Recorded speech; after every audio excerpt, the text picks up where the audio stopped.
Hi everyone, I'm Shira. And I'm Shayna. So today we're going to be talking about teaching conversation, and we often teach conversation using scripts.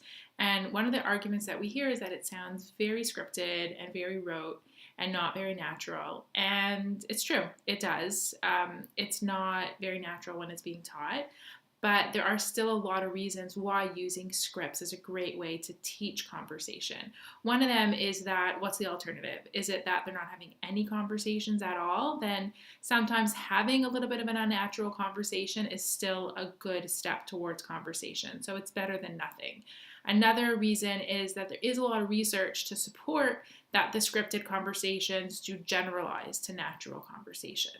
So it's been well documented throughout ABA literature for years and years, dating way back to even 1993 with Krantz McClanahan out of PCDI, Princeton in New Jersey, where they use scripting and script fading techniques, and that leads to generative language, generalization. They repeated their study in 1998 and found the same thing.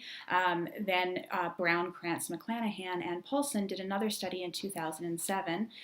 Bridget Taylor's done many studies to suggest that scripting and script fading leads to generalization as well. Then there's a whole school of thought about precision teaching and fluency-based instruction, how we teach kids to say things very quickly. So saying things that we teach them regarding scripts very quickly, and that leads to generalization as well. And that started way back in 1996 with Carl Binder. Rick Cabina has also followed up with that. So has Allison Moores, Michael Fabrizio, lots of people from the West Coast as well. Yeah, so we might use some scripts like this where students are taught to have a conversation while reading something off of a paper. Sometimes they have some visuals, sometimes it's just a text cue, and we'll have the student engage in a conversation that way. We may also then take that to fluency, which means they have to have a certain amount of exchanges within a minute. So it might be, responding to a comment, asking a question. I went somewhere yesterday, where did you go? Doing that as much as they can within a minute.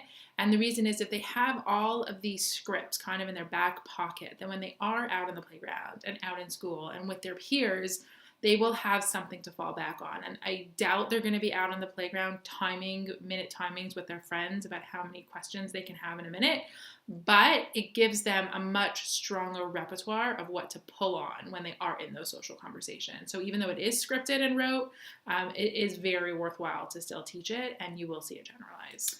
Sometimes some of the comments that we get when we use scripts are things like, oh, but you know what? He didn't say, guess what I did last weekend? He actually said, guess what I did on the weekend? Should I mark that correct or incorrect? How should I take data on that? And my response is, yes, that's amazing. He actually went off script and started making some comments that we actually didn't teach him.